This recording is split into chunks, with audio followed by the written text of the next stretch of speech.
அஸ்ஸலாமு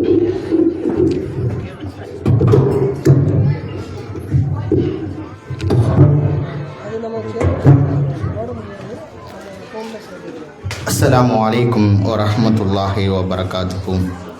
இன்னல் ஹம்துலில்லாஹி நஹ்மதுஹு வ நஸ்தஈனுஹு வ நஸ்தக்ஃபிருஹு வ நஊது பில்லாஹி மின் ஷுரூரி அன்ஃபுஸினா வ மின் ஸய்யிஆத்தி அஅமாலினா. மை யஹ்திஹில்லாஹு ஃபலா முضில்ல லஹு வ மை யுضلل ஃபலா ஹாதிய லஹு. வ அஷ்ஹது அல்லா இலாஹா இல்லல்லாஹ் வ அஷ்ஹது அன்ன முஹம்மதன் அப்துஹு வ ரசூலுஹு. அம்மா பஅத். கனியம் நிறைந்த எல்லாம் அல்லாஹ்வின் நல்லடியார்களே, உரைக்கு செல்வதற்கு முன்னால் ஒரு சிறிய உபதேசத்தை ஒன்றை சொல்லி என் உரைக்குள் செல்கிறேன். வார்த்தைகளில் சிறந்தது அல்லாஹ்வுடைய வார்த்தை என்றும், பின்பற்றுதல் மற்றும் வழிகாட்டுதல் சிறந்த மனிதன் முஹம்மது நபிகள் நாயகம் ஸல்லல்லாஹு அலைஹி வஸல்லம் அவர்கள் என்றும், நட்பு கொள்வதில் சிறந்தது தாய் மற்றொருவர் தந்தை என்றும், அமல்களில் சிறந்தது சிறிய அமலாக இருந்தாலும் அதை தொடர்ச்சியாக செய்யக்கூடிய அமல் என்றும் சின்ன ஒரு வாசகத்தை கூறிய வண்ணம் என் உரைக்கு செல்கிறேன். இன்றைக்கு எனக்கு இங்கு வழங்கப்பட்டுள்ள தலைப்பு அன்பு பிள்ளைகளும் அரவணைக்கக்கூடிய பெற்றோர்களும் என்ற தலைப்பு இங்கு எனக்கு வழங்கப்பட்டுள்ளது. பொதுவாக ஒரு இஸ்லாமியர்கள், ஒரு முஃமின்கள் மார்க்க சொல்லக்கூடிய அடிப்படை விஷயங்கள், தொழுகையாக இருக்கட்டும், நோன்பாக இருக்கட்டும், வசதி படைத்தவர்கள் அச்சு செய்யக்கூடிய விஷயங்களாக இருக்கட்டும், தர்மம் போன்ற விஷயங்களாக இருக்கட்டும், அனைவரும் முக்கியத்துவம் கொடுத்து எவ்வளோ ஆர்வமாக செய்ய முடியுமோ, எந்த அளவுக்கு இயன்ற வழிக்கு செய்ய முடியுமோ அதை செய்யக்கூடியவராக நம்ம அனைவரும் இருக்கிறோம். தொழுகை எந்த அளவுக்கு நம்மளால் முடிந்த அளவுக்கு கடைபிடிக்க முடியுமோ அந்த அளவுக்கு நம்ம கடைபிடிக்கிறோம். நம்மளுடைய பொருளாதாரத்துக்கு ஏற்ப நம்ம தர்மம் செய்கிறோம். இந்த அளவுக்கு நம்ம இந்த தொழுகைக்கு, நோன்பிற்கு, ஷகாத் மற்றும் ஹஜ் போன்ற அமல்களுக்கு முக்கியத்துவம் கொடுக்கக்கூடிய அளவிற்கு நம்ம இந்த பெற்றோரை பேணக்கூடிய விஷயங்கள், அடிப்படையான ஒரு விஷயங்கள்ல, இஸ்லாம் காற்றித்தட விஷயங்கள்ல இந்த பெற்றோரை பேணக்கூடிய ஒரு அமலும் மார்க்கத்தில் வலியுறுத்தப்பட்டு சொல்லப்படுகின்ற ஒரு அமல் தான். ஏன்னா அல்லாஹ் மனித சமுதாயத்தை படைக்கிறான். அதை இந்த உலகத்திற்கு பிறப்பிற்க செய்யக்கூடிய ஒரு வழி காரணிகளாக தாய் மற்றும் தந்தை என்ன பண்றாங்கன்னா அல்லாஹ் இது பண்றான். அப்படி அல்லாஹ் இந்த தாய் தந்தைகளை எந்த அளவுக்கு முக்கியத்துவம் கொடுக்குறாங்க, அல்லாஹ்வுடைய குர்ஆன் வசனத்துல எந்த அளவுக்கு முக்கியத்துவம் கொடுத்து அதை பேசப்படுது. அதே போல ரசூலுல்லாஹ்வுடைய வாழ்க்கை வரலாற்றுல பெற்றோர் விஷயங்கள்ல, தாய் தந்தை விஷயங்கள்ல எந்த அளவுக்கு முக்கியத்துவம் கொடுத்து ரசூலுல்லாஹ்வுடைய காலத்துல இருந்தாங்க, சகாபாக்கள் இருந்தாங்க என்றுதான் இன்னைக்கு நம்மளுடைய உரையில பார்க்க போறோம்.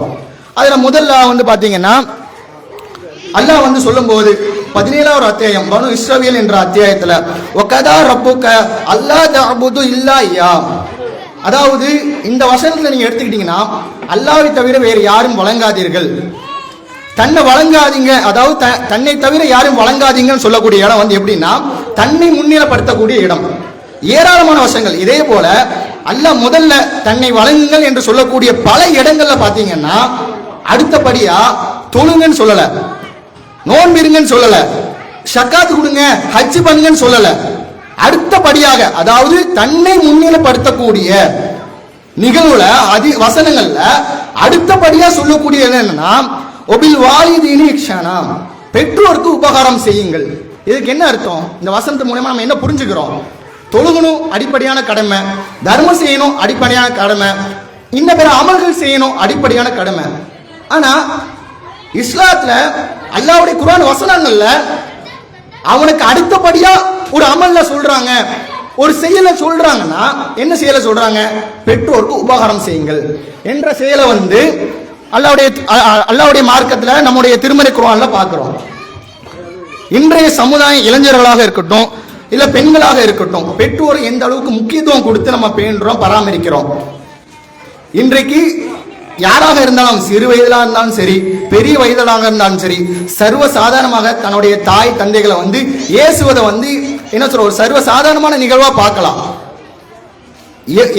வார்த்தைகள் வந்து புதுசா கண்டுபிடிச்சு திட்டக்கூடிய அளவுக்கு பிற மத சமுதாயத்தினரும் என்ன பண்றாங்க, பெற்றோரை வந்து அவமரியாதையாக பேசுகிறார்கள். ரசூலா காலத்துல வந்து ஒரு சபையில ரசூலா இருக்காங்க. அப்படி இருக்கக்கூடிய அந்த சபையில வந்து ரசூலா சொல்றாங்க, நீங்க பெற்றோர்களை, உங்களுடைய தாய் இல்ல தந்தையை வந்து நீங்க ஏசுறீங்க இல்ல நீங்க திட்டுறீங்கன்னா அது ஒரு பெரும் பாவம் என்று சொல்றாங்க. இதை சொல்லும் போது ஒரு சகாபி வந்து என்ன பண்றாங்கன்னா எஞ்சிக்கிறாங்க, ஏ ரசூல்லா, அது எப்படி ரசூல்லா வந்து ஒருவர் வந்து தாய் தந்தையை திட்டுவாங்களா? அவங்களுக்கு வந்து ஆச்சரியமா இருக்கு இந்த விஷயத்தை கேட்கும் போது. அதாவது ரசூலா சொல்றாங்க, நீங்க வந்து உங்களுடைய தாய் தந்தைங்களை வார்த்தைகளை, தவறான வார்த்தைகளை பேசும்போது, கெட்ட வார்த்தைகளை பேசும்போது அது மார்க்கடிப்பல்ல ஒரு பெரிய பாவம் என்று சொல்லும் போது சகாபாக்கள் வந்து யோசிக்கிறாங்க, ஒருவர் ஒரு பெற்றோரை பேசுவாங்களா? அப்போ சகாபாக்கள் வந்து எந்த அளவுக்கு பெற்றோரை வந்து முக்கியத்துவம் கொடுத்து கண்ணியமான வார்த்தைகளை பேசியிருப்பாங்கன்னு சொல்லிட்டு நம்ம பார்க்கணும். அப்போ ரசூலா சொல்றாங்க, அது எப்படின்னா, ஒரு சண்டை நடக்கும்போது என்ன பண்ணுவாங்கன்னா, பொதுவா அவங்களுடைய தாயாரை சொல்லி திட்டுவது, தந்தையார்களை சொல்லி திட்டுவது வந்து பொதுவான வழக்கம். சின்ன வயசுல நம்ம பார்க்கலாம். நம்ம கூட படிக்கிறவங்களா இருந்தா வந்து என்ன பண்ணுவாங்கன்னா, ஒரு சண்டை வருதுன்னா உடனே தாயை பத்தி பேசுவாங்க, அதாவது வார்த்தைகள், கெட்ட வார்த்தைகளை பேசுவாங்க. அவன் என்ன பண்ணுவான், பதிலுக்கு இவனுடைய தந்தையை பத்தி பேசுவாங்க, இல்ல தாயை பத்தி கெட்ட வார்த்தைகள் போட்டு பேசுவாங்க. இதுக்கு காரணமா வகி வைக்கிறீங்கல்ல, அதாவது ஒரு வழியா தானே நீங்க இருக்கீங்க, இதுவுமே ஒரு பாவம் தான். அதாவது இது இன்டைரக்டா சொல்றாங்க. ஆனா இன்னைக்கு உள்ள சமுதாயத்துல, அது குறிப்பா இஸ்லாமிய சமுதாயத்துல சர்வசாதாரணமாக பெற்றோர்களை திட்டக்கூடிய வார்த்தைகளை நம்ம பார்க்கலாம். ஆனா அல்லாஹ் வந்து அதே வசனங்கள், அதே இது தொடர்ச்சியா சொல்லும் போது, உங்களுடைய பெற்றோர்ல வந்து இருவர்ல ஒருவரோ வயதான முதிய ஒரு நிலையை அடைகிறாங்க. பொதுவா இருக்கிறதுலே ரொம்ப கஷ்டமான நிலைகள், மனிதன் அடையக்கூடிய நிலைகள்ல வந்து 2 நிலை சொல்லலாம். ஒன்னு குழந்தை பருவம், ரொம்ப பராமரிக்க வேண்டிய ஒரு பருவம். அதே போல பாத்தீங்கன்னா முதியோர்கள் பருவமும் வந்து குழந்தைகள் போன்றுதான். அவங்க பேசக்கூடிய பேச்சுகள் வந்து நமக்கு வந்து என்ன பண்ணணும்னா, ஒரு சில நேரங்கள்ல ஒரு கோபத்தை உண்டாக்கும். இப்படிப்பட்ட நிலைகளை வந்து அல்லாஹ் சொல்றான், நீங்க அவங்கள பார்த்து அவங்கள சி என்ற வார்த்தையை சொல்லி கூட விரட்டாதீங்க. இந்த சீங்கிற வார்த்தையை பொதுவா வந்து நம்ம சமுதாயத்துல ஒரு பிள்ளை வந்து திடீர்னு பயந்துட்டீங்களா, சீச்சி அப்படிங்குவாங்க, என்னம்மா பயப்படாதமா அப்படிங்குவாங்க. நம்ம பெற்றோர்களை பார்த்தீங்கன்னா நம்மளுடைய வார்த்தைகளை வந்து சரியான முறையில் பயன்படுத்தணும். பொதுவா ஒரு அறிவியல் பூர்வமான ஒரு ஆராய்ச்சின்னு வைங்களேன், குழந்தைகள் கெட்ட வார்த்தைகள் பேச மாட்டாங்க. எத்தனை பேர் நீங்க சொல்றீங்க ஒரு குழந்தை கெட்ட வார்த்தை பேசாது? யாரா வந்து ஒத்துக்கிறீங்க? குழந்தைங்க கெட்ட வார்த்தை பேச மாட்டாங்க. இது வந்து அறிவியல்ல சொல்லக்கூடிய ஒரு விஷயம். ஆனா நம்ம நினைக்கலாம் எல்லா குழந்தையும் கெட்ட வார்த்தை பேசுறவான்னு நினைக்கலாம். ஆனா குழந்தைங்க வந்து கேட்ட வார்த்தைகள் தான் பேசுறாங்க. குழந்தைங்க வந்து யாருமே குழந்தை பருவத்துல கெட்ட வார்த்தைகள் பேசுவதில்லை. கேட்ட வார்த்தைகள் காதால கேட்பாங்கல்ல, அந்த வார்த்தைகள் தான் குறிப்பா பேசுவாங்க. அப்போ நம்ம வளர்க்கும் போதுமே சரி, பிள்ளைங்களை வளர்க்கக்கூடிய அந்த விதத்துல சரியான முறையில சரியான வார்த்தைகளை கொண்டு என்ன பண்ணணும்னா அவங்கள வளர்க்கணும். உதாரணத்துக்கு இன்னும் சொல்லலாம், ஒரு தப்பு பண்றாங்கன்னா உடனே அந்த தப்பை செஞ்சுட்டு அடிப்பாங்க, திட்டுவாங்க, கோவப்படுத்துவாங்க. ஆனா அந்த இடத்துல நம்ம என்ன செய்யணும்? நியாயமா பார்த்தா ஒரு பிள்ளைய நம்ம வளர்க்கணும்னா, ஒரு தப்பு செய்யறாங்கன்னா, ஒரு சின்ன குழந்தைக்கு நமக்கு தெரியும் ஏதோ ஒரு விஷயம். இப்போ சக்கரை பாட்டில் இருக்கு, தண்ணி தூக்கி ஊத்திட்டு சக்கரை கெட்டு பேர் ஒன்றும் பண்ண முடியாது. அதுக்காண்டி அதை திட்டுறதோ அடிக்கிறதோ சரியா? அப்படி இல்லைன்னா ஏமாங்க வா, இது நம்ம சக்கரை இது இந்த மாதிரி தான் இருக்கும், இதில் இப்படி பண்ணாதன்னு சொல்லி ஒன் டைம் கோவப்படாம பொறுமையா எடுத்து சொல்லுங்க. எடுத்து சொல்லும் போது அதுக்கு சின்ன வயசுல நம்ம எதை கேட்கிறோமோ அதன் அடிப்படையில் தான் அது வளரும். நம்ம கோவப்படாம திட்டாம ரிலாக்ஸா அதை சொல்லும் போது என்ன ஆகும்னா, அதுக்கு நடந்துக்கக்கூடிய முறைகள், அவங்க நண்பர்கள், அதாவது சிறு வயதுல அவங்க நண்பர்கள் கூட பழக்க வழக்கங்கள் எப்படி ஆகும்னா அதுவும் கோவப்படாது. ஒரு தவற பாக்குதா, ஏமாங்க வா இது தப்புமா அப்படின்னு சொல்லக்கூடிய ஒரு பக்குவம் வந்து சின்ன பிள்ளைங்களுக்கு வரும். இது சின்ன பிள்ளைங்கள் வந்து பெற்றோர்கள் வந்து கவனமா நம்ம வளர்க்கக்கூடிய முறையில இது ஒண்ணு. சரிங்களா? இப்ப நம்ம வருவோம், பெரிய ஆட்களா இருக்கட்டும், அதான் முதியோராக இருக்கக்கூடியவங்க வந்து ரொம்ப ஒரு கடினமான ஒரு நிலை தான் இந்த முதியோர்கள் பருவம் பார்க்கக்கூடிய ஒரு நிலை. அது முதியோர்கள் மட்டும் இருந்தாலும் சரி, நம்ம வயசுல இருக்கட்டும், பெரியவங்களா இருக்கட்டும், யாரா இருந்தாலும் சரி, பெற்றோர் உங்களுக்கு இருக்காங்களா, அவங்களுக்கு நீங்க வந்து உதவி செய்யக்கூடியது வந்து ஒரு இஸ்லாத்துல ஒரு அடிப்படை கடமையில ஒரு கடமை. இதை வந்து கூடுதலா வந்து அப்படி சொல்ல போனா ரசூலா சொல்றாங்க, அபூ குரைரா ரலியல்லாஹு வந்து அறிவிக்கிறாங்க. இந்த பெற்றோரை பத்தி நம்ம என்ன நினைக்கிறோம்னா, ஒரு என்ன சொல்லலாம், நம்மகிட்ட பெத்துட்டாங்க அந்த ஒரு கடமை தான் நினைச்சிட்டு இருக்கோம். நமக்கு ஒரு நண்பருக்கு ஒரு முக்கியத்துவம் கொடுக்குறோம், சக மாணவ மாணவிக்கு ஒரு முக்கியத்துவம் கொடுக்குறோம், மனைவிக்கு முக்கியத்துவம் கொடுத்து நம்ம ஒரு சில விஷயங்களை ஷேர் பண்றோம். ஆனா பெற்றோர் இடத்துல எத்தனை பேர் உண்மையான முறையில் பல விஷயங்களை நம்ம ஷேர் பண்றோம்? நண்பர் போல் யார் நம்ம பெற்றோர்களை பார்க்கிறோம்? ஆனா அல்லாஹ்வுடைய தூதர் இடத்துல ஒரு சகாபி வராங்க, பெற்றோரை வந்து உரையாடுகளில் வந்து, அதாவது ஒரு ஆட நட்பு கொள்ளணும், அதுல சிறந்தவர் யாருன்னு கேட்கிறாங்க. அப்ப ரசூலுல்லாஹ் சொல்றாங்க, உம்புக்க உன்னுடைய தாய், சும்மை பிறகு என்ன அப்படின்னு கேட்கிறாங்க.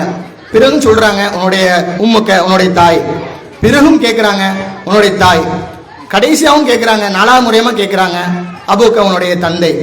அதாவது இந்த பெற்றோர்ல வந்து உரைநிகள், அதாவது ஒரு அன்பா பேசுவோம்ல, ஒரு விஷயத்தை நம்ம ஷேர் பண்ணுவோம்ல, நம்ம ஃப்ரெண்டு கிட்ட, நண்பர்கள் நண்பிகை கிட்ட என்ன பண்ணுவாங்கன்னா மறைக்க மாட்டோம், பல விஷயங்களை வந்து நம்ம மறைக்க மாட்டோம். ஆனா நம்ம பெற்றோர்கிட்ட எல்லா விஷயங்களும் நம்ம மறைப்போம். ஆனா ரசூலுல்லாஹ் வந்து சொல்றாங்க, நீங்க அழகிய முறையில உருவாடக்கூடிய ஒருவர் இருக்காங்கன்னா அது வந்து உங்களுடைய தாய் தந்தை தான். இதை நம்ம எப்படி சொல்லலாம்னா, உங்களோட மனைவி கிட்ட, உங்களோட சக நண்பர்கிட்ட ஒரு செய்தியை சொல்றீங்க, அம்மானிதமா சொல்றீங்கன்னு நீங்களேன், ஒரு கட்டத்தில் என்ன பண்ணுவாங்கன்னா பக்கத்தில் இருக்க ஆள்கிட்ட சொல்லலாம், சொல்லியிருக்கக்கூடிய வாய்ப்பும் இருக்கு, ஏன்னா மனிதன் தானே. ஆனா ஒரு தாய் தந்தை கிட்ட இது இம்மா இது என்னுடைய விஷயமா, இது யார்ட்டையும் சொல்லாதீங்கன்னு சொன்னா சொல்லுவாங்களா? இந்த உலகத்துல நண்பர்கள், மனைவி இவங்களை விட துரோகம் செய்யாத ஒரு நபர் நீங்க எடுத்துக்கிட்டீங்கன்னா வாங்க சொல்லிக்கிட்டோம்.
அப்போ உலகத்திலே நமக்கு துரோகம் நினைக்காத ஒரு நபர் இருப்பாங்கன்னு கேட்டீங்கன்னா அது நம்மளுடைய தாயை மற்றொரு தந்தையை தவிர்த்து வேற யாரால் இருக்க முடியும்னு நினைக்கிறீங்க?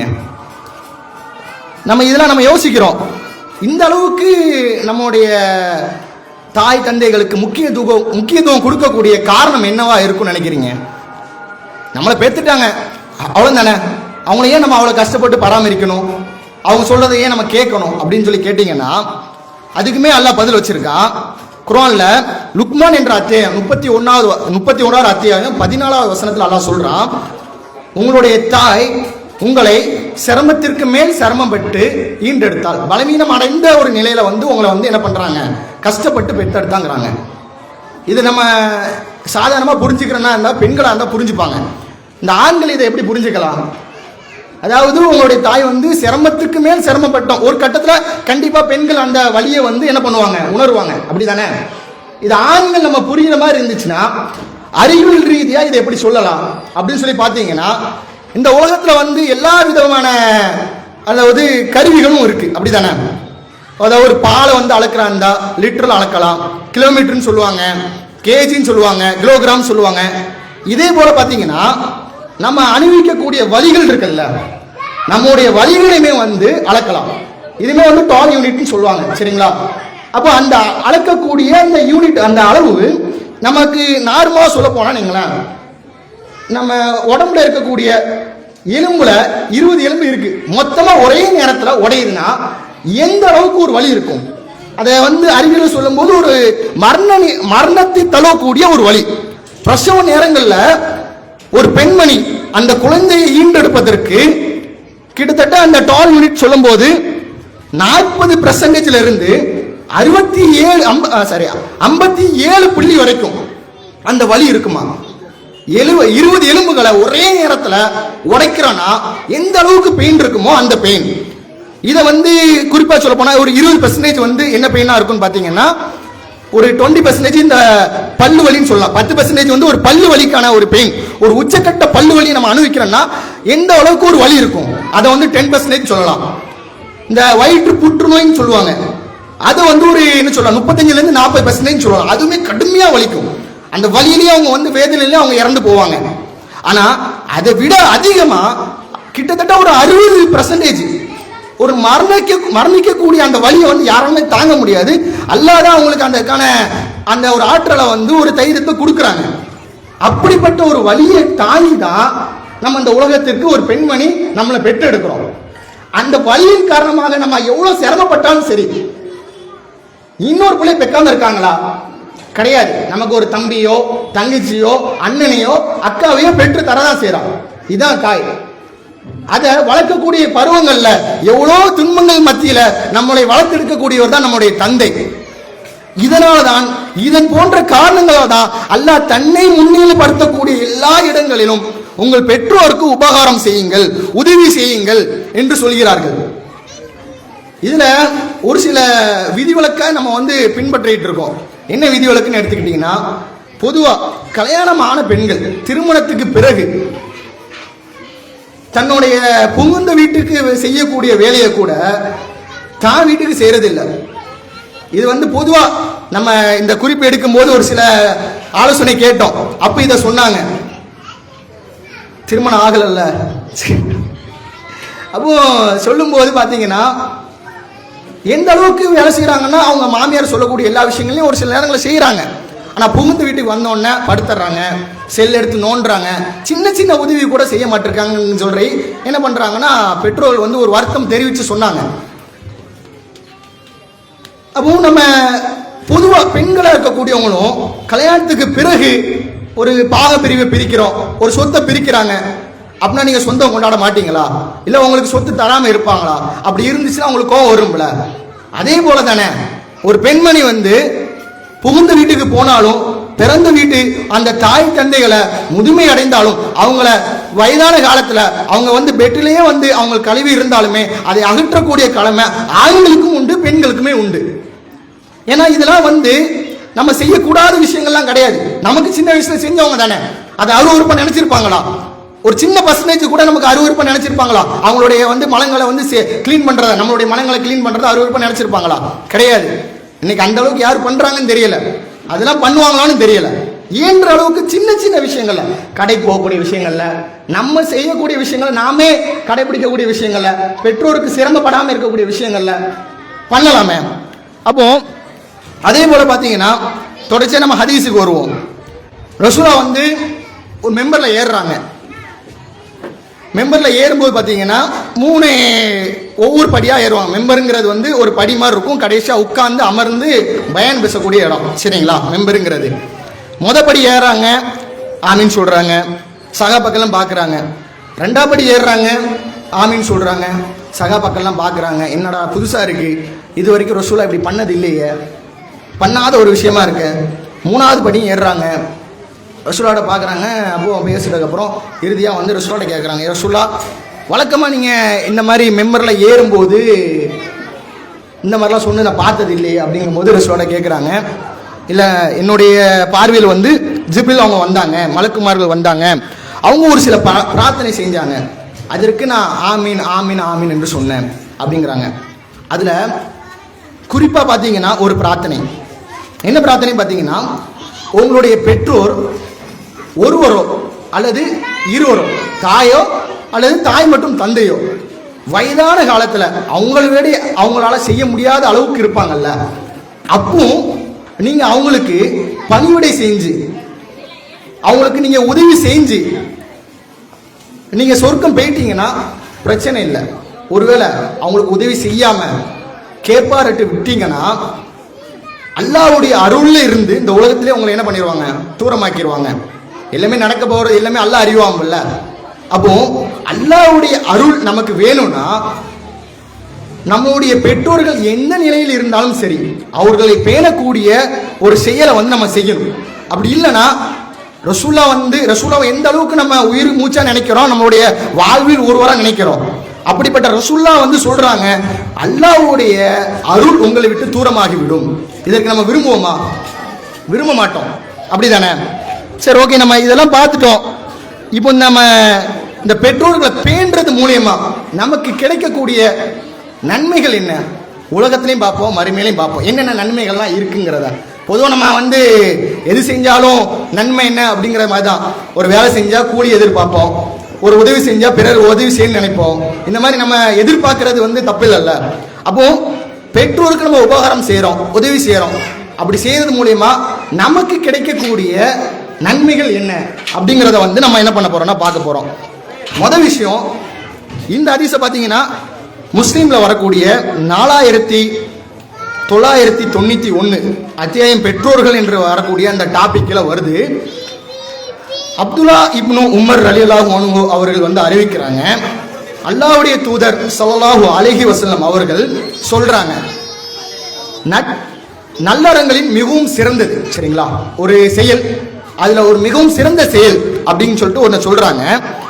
ஒருவர் மனித தம் தந்தை மரணித்த பின் அவருடைய நட்பு கூறியவர்களிடத்துல நல்லுறவு பாராட்டுவதாகும். அதாவது இது ஹதீஸ் என்ன சொல்ல வருதுன்னா, உங்களுடைய தந்தை இருக்காங்க, உங்களுடைய தந்தை இறந்துட்டாங்க, இறந்ததுக்கு பிறகு அந்த மகன் தந்தைக்கு நெருக்கமா இருந்திருப்பாங்கல்ல, பல இக்கட்டான சூழ்நிலைகளை உதவி செஞ்சிருப்பாங்க, ஒரு நண்பர்ல ஒரு சிறந்த நண்பரா ஒருவர் இருப்பாங்க, இல்லை இருவர் இருப்பாங்க. அப்படிப்பட்ட அந்த ஒருவரோ இருவரோ இருக்கும் பட்சத்துல தந்தை மரணித்த பிறகு அந்த மகன் அந்த நண்பர்களோடு நல்ல ஒரு உறவை, ஒரு நட்பை வளர்த்துக் கொள்றான் அப்படின்னா அது சிறந்த செயலா பார்க்கப்படுது. மார்க் அடிப்படையில் அல்லாஹ்வுடைய பார்வையில உங்க தந்தை இறந்த பிறகு தந்தையோட நண்பர்களை வந்து நீங்க உறவு கொள்றீங்க, ஒரு நட்பு கொள்றீங்க அப்படின்னா அல்லாஹ்வுடைய இடத்துல அது எப்படி பார்க்கப்படுதுன்னா ஒரு சிறந்த செயலாகவும் வரும். இன்னொரு ஹதீஸ் வரும், நல்ல செயல் அமலாகவும் இதை பார்க்கப்படுது. அப்போ நம்முடைய தந்தை இடத்துல நம்ம அன்புக்குரியவராக நடக்கக்கூடிய ஒரு நடந்தா எந்த அளவுக்கு அல்லாஹ் பார்க்கிறான். இன்னைக்கு பொதுவா உம்மா கிட்ட பேசக்கூடிய அளவு கூட பொதுவா ஆண்களோ பெண்களோ வாப்பா கிட்ட பேசுறாங்கன்னு கேட்டா கிடையாது. வாப்பா கிட்ட வந்து ரொம்ப கம்மியாக தான் பேசுவாங்க. ஏன்னா ஆரம்ப காலத்துலேருந்தே அவர் வளர்க்கும் போது பார்த்தீங்கன்னா அடிச்சு திட்டி எது செஞ்சாலும் ஏதாவது ஒரு குறை சொல்லிக்கிட்டு அப்படிதான் இருக்கும். பொதுவாக வந்து பார்த்தீங்கன்னா வாப்பனாலே அப்படிதான், என்ன செஞ்சாலும் அதை அப்படி செய்யாத, இப்படி செய்யாத, இப்படி பண்ண அப்படி பண்ணு சொல்லக்கூடிய அட்வைஸ் பண்ணக்கூடிய ஒருவராக தான் இருப்பாங்க. ஆனால் உண்மைக்கு நீங்கள் சொல்லி பார்த்தீங்கன்னா, அதாவது நீங்கள் அவங்க சொல்றத பார்த்தீங்கன்னா அவங்களுடைய நலனுக்காக சொல்லி பாருங்க, அவங்களுடைய நலனுக்கு இருக்கவே இருக்காது. வாப்பா சொல்லக்கூடிய எல்லாமே வந்து பார்த்தீங்கன்னா அவங்களுடைய நலனுக்காக இருக்கவே இருக்காது. நீ அப்பா என் பிள்ளை, நீ இந்த தப்பான வழியில பேரக்கூடாது, இந்த விஷயத்தை செஞ்சு நீ இப்படி மாட்டிருக்க கூடாது அப்படிங்கிற மாதிரி தான் அவங்களுடைய தந்தை வந்து என்ன பண்ணுவாங்க, ஒரு பிள்ளைக்கு உபதேசம் செய்வாங்க. இதை நம்ம தந்தையோட நல்ல ஒரு அன்போட அரவணைச்சு இருக்கோம்னா எந்த அளவுக்கு அல்லாஹ் இடத்துல ஒரு நல்ல அமலாகும், நல்ல சொற்களை பேசுறதே வந்து ஒரு தர்மங்கிறாங்க. அப்போ அதே நம்ம தந்தை இடத்துல பேசினா, தாய் இடத்துல பேசினா மிகவும் அல்லாஹ்வுக்கு விருப்பத்துக்குரிய ஒரு செயலா இருக்குமா இல்லையா? அப்போ தொடர்ச்சியா பார்ப்போம். இது வந்து உலகத்துல கிடைக்கக்கூடிய அல்லாஹ் இடத்துல நீங்க உங்க தந்தைகிட்டயோ இல்லை உங்கள் தந்தையோட இறந்ததுக்கு அப்புறம் அவருடைய நண்பர்களிடத்துல நீங்கள் நட்பு பாராட்டுவது மூலயமா எல்லா இடத்துல நீங்கள் சிறந்தவராக ஆகுறீங்க, சிறந்த செயலாக ஆகுதுங்கன்னு அர்த்தம். சரி, அடுத்து வாங்க. ஒரு முக்காலத்தில் சரிங்களா, ரசூலுல்லாஹ் காலத்துக்கெல்லாம் முன்னால பலரும் இதை கேள்விப்பட்டிருப்பீங்க. குகைவாசி சம்பவம் சொல்லுவாங்க. ஒரு மூணு நபர்களுடைய நிகழ்வு. அவங்க என்ன பண்ணுறாங்கன்னா மலை காடுகள் பக்கம் போகிறாங்க. ஹதீஸில் வரக்கூடியது தான். அப்படி போகும்போது பார்த்தீங்கன்னா மழையின் காரணமாக ஒரு குகைக்குள்ளே வந்து போகிறாங்க. குகை என்ன பண்ணுறாங்கன்னா அந்த ஒரு அதிர்ச்சியில் மழையின் சரிவின் காரணமாக அந்த குகையுடைய நுழைவாயு என்ன பண்ணிடுறாங்கன்னா மூடப்படுது. அவங்களுக்கு என்ன பண்ணனே தெரியல. அவங்களுடைய சக்திக்கு உட்பட்டு அந்த வழிகளை வந்து திறக்கிறதுக்கான எல்லா முயற்சியும் செஞ்சிட்டாங்க, அவங்களால முடியலை. இதற்கப்புறம் ஒரே வழி, இறைவன் அதுக்கு நம்ம திறந்தா வழி காட்டினா இந்த வழியை வந்து நீக்கிறான் மட்டும்தான் உண்டு. அப்போ அவருக்கு ஒரு எண்ணம் வருது. அதில் மூவரில் வந்து ஒருவருக்கு ஒரு எண்ணம் வருது, நாம் செஞ்ச அமல்கள்ல ஒரு சிறந்த அமல் ஏதாவது ஒன்று இருக்கலாம். வாழ்க்கையில் வந்து தொழுறோம், ஹஜ் செய்கிறோம், பயணிக்கிறோம், சின்ன சின்ன அமல்கள் செய்கிறோம், தர்மம் செய்கிறோம், ஏதாவது ஒரு விஷயம் கண்டிப்பாக இருக்கும். இது வந்து பிறருக்காக இல்லைப்பா, இது நான் அல்லாஹ்க்காக தான் செஞ்சேன், அல்லாஹ் மட்டுமே, இக்லாஸ்க்காக மட்டும்தான், இறைவனுடைய திருப்தியை நாடி ஒரு செஞ்சுங்கிற மாதிரி ஒரு அமல் இருக்குன்னு வைங்களேன். அதில் அந்த ஹதீஸோடைய மெயின் கருவு. ஒரு சகாபி என்ன பண்ணுறாருன்னா அப்படி ஒரு அமல் இருக்கு. என்ன அமல்னு பார்த்தீங்கன்னா அவர் வந்து கூலி ஆட்களை வச்சு வேலை வாங்கக்கூடிய ஒரு நபர். என்ன பண்ணுறாருன்னா ஒரு நாள் அந்த ஒரு ஆள் கூலியை வாங்குறதுக்கு பதிலாக வீட்டுக்கு போயிடுறாங்க. கடந்து என்ன பண்ணுறாங்கன்னா திரும்ப வராங்க. இவர் என்ன பண்ணுறாருன்னா அதுக்குள்ள அந்த உரிமையாளர் வந்து அவருக்கு கொடுக்க வேண்டிய அந்த ரூபாயை என்ன பண்ணிட்டாருன்னா ஒரு முதலீடு மாதிரி ஆடு வாங்கியோ ஒட்டகம் வாங்கியோ மாடு வாங்கியோ அந்த முதலீட்டுல இருந்து பராமரிச்சுட்டாங்க. ஒரு நாள் திரும்ப வந்து என்ன பண்றாங்கன்னா இவன் என்னுடைய கூலியை தாங்கப்பா அப்படின்னு சொல்லிட்டு கேட்குறாங்க.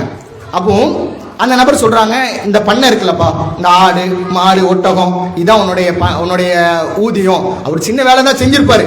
ஆனா அவருக்கே வந்து அந்த இதை கேட்கும் போது என்னப்பா கேலி பண்றியா, நீ ஓனரா இருக்கலாம், இது நீ இதான் எடுத்துட்டு போன்னு சொன்னா எடுத்துட்டு போயிடுவானா, எனக்கு உண்டான காசு என்ன, எனக்கு உண்டான ஹக்கு என்ன, அதை மட்டும் தாங்கும் போது இல்லப்பா உனக்கு தரக்கூடிய அந்த முதலீட்டுல இருந்து, அதாவது தரக்கூடிய அமௌண்ட்ல இருந்து தான் நான் இவ்வளவு பண்ணேன், இதை ஃபுல்லா எடுத்துக்கோ அப்படின்ட்டு எடுத்துட்டு போக சொல்றாங்க.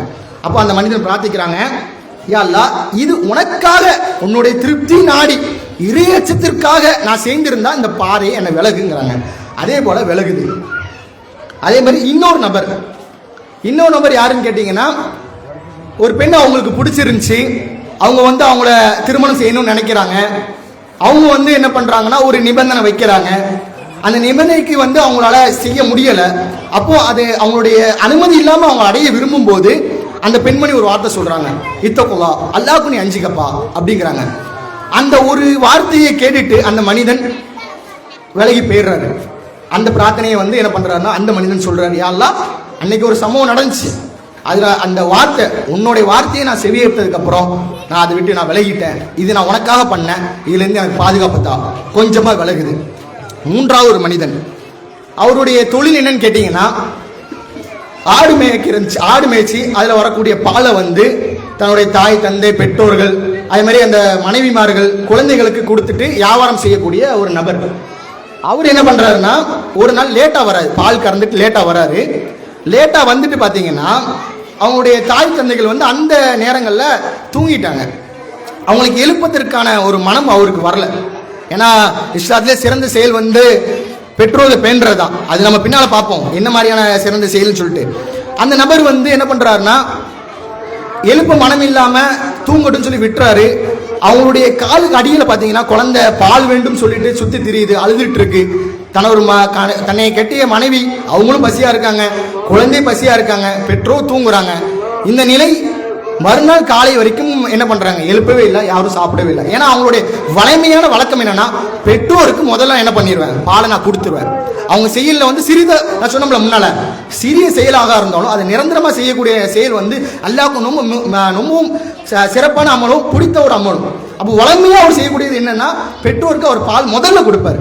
அன்னைக்கு அவரால் கொடுக்க முடியல, மறுநாள் வரைக்கும் அவரால் கொடுக்க முடியல. அப்போ அவர் சொல்றாரு, யா அல்லாஹ் இது உன்னுடைய திருப்தி காண்டி உன்னுடைய இறை அச்சத்தை வேண்டி இதை நான் செஞ்சிருந்தேன்னா இந்த பாதையை விளக்கு அப்படிங்கிறாங்க. அதே மாதிரி முழுமையா வளருது, எல்லாரும் போறாங்க. இந்த ஹதீஸ்ல இருந்து நமக்கு என்ன படிப்பினை இருக்கு? பொதுவாக நம்ம என்ன பண்ணலாம்னா இறையச்சத்தை சொல்லலாம், அப்படிதானே? எல்லாருடைய இதயச்சத்தின் அடிப்படையில் தானே அந்த பாறைகள் வளர்ந்துச்சு அப்படிங்கலாம். ஆனால் அதில் குறிப்பாக பெற்றோருக்கு உதவி செய்யறது மூலயமாவும் நமக்கு ஏற்படக்கூடிய ஏதாவது ஒரு தீங்கு வந்து கண்டிப்பா பாதுகாப்பு அடைங்கிறத வந்து ஒரு கருத்தாவும் எடுக்கலாம். எப்படி நம்ம அந்த பெண்மணியை தின்னும் போது அந்த அல்லாஹ் கஞ்சுக்கன்னு சொல்றாங்க, அவர் எப்படி ஒரு அமானியத்தை பேணினாரு, இதெல்லாம் அல்லாஹ்வுடைய மத்தியில ஒரு சிறப்பா பார்க்கப்படுற மாதிரி நீ உன் பெற்றோரை கண்ணியப்படுத்திட்டப்பா, நீ உன் பெற்றோரை வந்து நீ சிறப்பா நடத்திட்ட, அதுக்காண்டி என்ன பண்ற, உனக்கு இந்த ஒரு தீங்கு நான் தான் தந்தேன், நானே விலக்கிக்கிறேன். ஏன்னா நீ எனக்கு பார்வையில நீ சிறந்த மனிதன், நீ செஞ்ச செயல் சிறப்பான செயல், அதனால என்ன பண்ற, உன்ன இடத்துல இருந்து அந்த பாவத்தை அந்த தீமையில இருந்து அந்த அந்த பாதையிலிருந்து உன்னை நான் விளக்குறேன், நீ வீட்டுக்கு போலாங்கிற மாதிரி அந்த ஹதீஸ் வரும். இதுல இருந்து நம்ம புரிஞ்சுக்கிறது என்னன்னா, நம்ம செய்யக்கூடிய பெற்றோருக்கு சின்ன செயலா இருந்தாலும் சரி, நமக்கு ஏற்படக்கூடிய ஏதோ ஒரு தீங்கான சம்பவத்துல இருந்து நமக்கு அல்லாஹ் பாதுகாப்பு தரலாம், அதை தான் நம்ம உணர்த்த முடியும். சரி, ஓகே. இதெல்லாம வேற என்ன மாதிரியான விஷயங்கள்லாம் இருக்குது அப்படின்னு சொல்லி பார்க்கும்போது, ரசூலாட்ட அதே மாதிரி ஒரு சஹாபி வராங்க. ஐயுகள் அமலி அஹப்பு இலல்லாஹி ஃபலா, யா அல்லாஹ், அல்லாஹ்வுடைய தூதரே, இந்த அமல்கள்ல நிறைய அமல் இருக்கு. தஸ்பி செய்யறது ஒரு அமல் தான், துவாக்களை வந்து நம்ம மனனம் பண்றது ஒரு அமல் தான், பிரார்த்தனை செய்யறது அமல் தான், தொழுகை செய்யறது அமல் தான், நோன்பு நோட்பது அமல் தான், ஹஜ் செய்வது அமல் தான், தர்மம் செய்வது அமல் தான், ஒரு ஆள்கிட்ட நல்ல சொற்களை பேசுறது அமல் தான், குர்ஆனை ஓதுறது அமல் தான். இவ்வளவு அமல் இருக்கு. இஸ்லாத்தை பல அமல்கள் பல செயல்கள் சொல்லப்பட்டிருக்கு. ஐயுகள் அமலி அஹப்பு இலல்லாஹி ஃபலா, இந்த அமல்கள்லயே சிறந்த அமல் எதுன்னு சொல்லிட்டு ரசூலுல்லாஹ் கேட்கப்படுது. அதே போல பாத்தீங்கன்னா இன்னொரு ஹதீஸ்ல வரும், ஹய்யுல் அஹ்மான் இல்லாஹி அஹப்பு இலல் ஜன்னா அப்படிங்கிற மாதிரி ஒரு வரும். அதுல என்னன்னு பாத்தீங்கன்னா, சொர்க்கத்திற்கு மிகவும் நெருக்கமான அமல், சொர்க்கத்திற்கு மிகவும் நெருக்கமான அமல் எது, இந்த ரெண்டுமே ஒரே ஹதீஸின் தொடக்கமாக தான் வரும். அப்போ ரசூலுல்லாஹ் சொல்றாங்க, 3 விஷயத்தை ரசூலுல்லாஹ் சொல்றாங்க. அஸ்ஸலாத்து அலா திக்ரில்லா, தொழுகை அதன் கூறிய நேரத்தில் ஊரிய நேரத்தில் தொழுவது, வக்து நேரங்களில் தொழுவது வந்து இஸ்லாத்தின் பார்வையில் அமல்களில் வந்து சிறந்தது.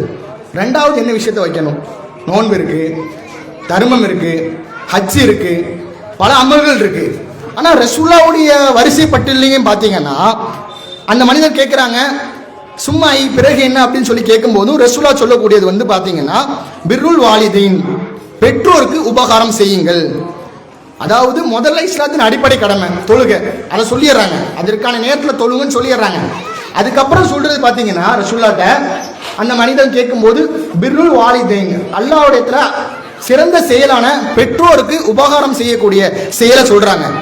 மூணாவது சொல்றாங்க சும்மா பிறகு என்னன்னு சொல்லி கேட்கிறாங்க. அவர் இருத்தல மாதிரி தெரியல, அவர் கேட்டுட்டே இருக்காரு.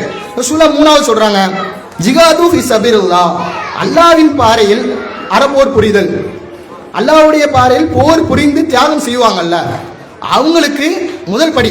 ஒருவர் இஸ்லாத்துல வந்து பாத்தீங்கன்னா கடன் இல்லாத பட்சத்துல போருக்கு சென்று அவர் மரணிச்சு விட்டார்னு எடுத்துக்கிட்டீங்கன்னா அவருக்கு சொர்க்கம், நிச்சயமான சொர்க்கம், எந்த கேள்விகளுக்குமே கிடையாது. அப்படிதானே, ஒரு போருக்கு போறாரு, மரணிக்கிறாரு, கடன் நேரம் இல்லைன்னா அவருக்கு சொர்க்கம்.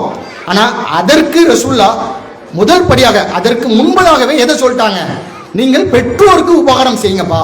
அப்படி நீங்க உபகாரம் செய்யறது மூலியமா தான் உங்களுக்கு என்ன இருக்கு, சொர்க்கம் கிடைக்கும். அமல்கள்ல சிறந்த ஒரு அமல், அல்லாஹ்வுக்கு ரொம்ப பிடித்தமான ஒரு அமல் எதுன்னு கேட்டீங்கன்னா பெற்றோர் பேணு தான். இன்றைக்கு நம்ம பல பேருடைய அதாவது பிடிக்கக்கூடிய செயல், விரும்பக்கூடிய செயல். இப்போ என் நண்பன் இருக்கான், என் நண்பனுக்கு வந்து எப்படியெல்லாம் நான் நடந்துக்கிட்டா பிடிக்கும், என் மனைவி இருக்காங்க, எப்படியெல்லாம் நான் நடந்துக்கிட்டா பிடிக்கும், என்னுடைய ஆசிரியர் இருக்காங்க, நான் ஆசிரியர் இடத்துல நல்ல பேர் வாங்குறாந்தா என்ன மாதிரியான விஷயங்கள்லாம் செஞ்சா நல்ல பேர் வாங்கலாங்கிற மாதிரி அல்லாஹ்விடத்துல இந்த மாதிரி என்ன பண்றாங்க, அமல்களே சிறந்த அமல், அல்லாஹ்வுக்கு விருப்பமான அமல் எதுன்னு சொல்லி கேட்கும்போது அல்லாஹ் சொல்லக்கூடிய, அல்லாஹ்வுடைய தூதர் சொல்லக்கூடிய விதம் பெற்றோர்கள் பேணுதல் அப்படிங்கிறத நம்ம பார்க்கலாம். அப்போ பெற்றோர்கள் பேணுறது சம்பந்தமா இவ்வளவு முக்கியத்துவம் கொடுக்கறாங்க. எந்த அளவுக்குன்னா, நமக்கு தொழுகை, அதில் அடுத்தபடியாக பெற்றோர் பேணுதல், நிச்சயமா நம்ம சொர்க்கம் செல்லக்கூடிய ஒரு அமலாகவும் இது வந்து மாறுது. இன்றைய கால சூழ்நிலையில வந்து பெற்றோர்கள் விஷயத்துல நம்ம பேணக்கூடிய விஷயங்கள்ல பாத்தீங்கன்னா, இடையில ஒரு சம்பவம், பைக்கு, அவங்களுடைய பைக்கு பார்த்தீங்கன்னா அவங்களுடைய பொருளாதாரம் வந்து ரொம்ப பின்தங்கிய நிலை தான். நம்ம மேலப்பாளத்தில் நடந்த ஒரு நிகழ்வு தான், ரொம்ப பின்தங்கிய ஒரு நிலையில் உள்ள குடும்பத்தை சார்ந்தவர் தான். வண்டியை கேட்குறாரு, பைக்கு கேட்குறாங்க, அவங்களுக்கு விருப்பமே இல்லை. அது கேட்குறது வந்து பார்த்தீங்கன்னா 1.5 லட்ச ரூபாய்க்கு மேலே உள்ள வண்டி, ரேஸ் வண்டி தான். அவங்களும் பொருளாதாரத்தில் ரொம்ப பின்தங்கிய நிலை தான்.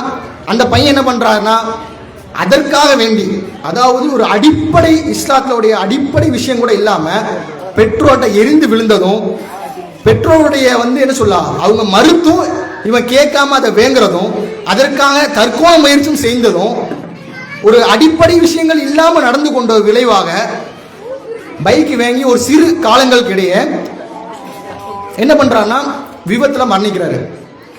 அவங்க வீட்டில் அவங்க வாப்பா சொல்லக்கூடிய விஷயம் என்னன்னா, இப்போ இதை நான் எடுத்து தந்துட்டேன்னா ஏதாவது வகையில் இது கண்டிப்பாக ஒரு விபத்து ஆகும்.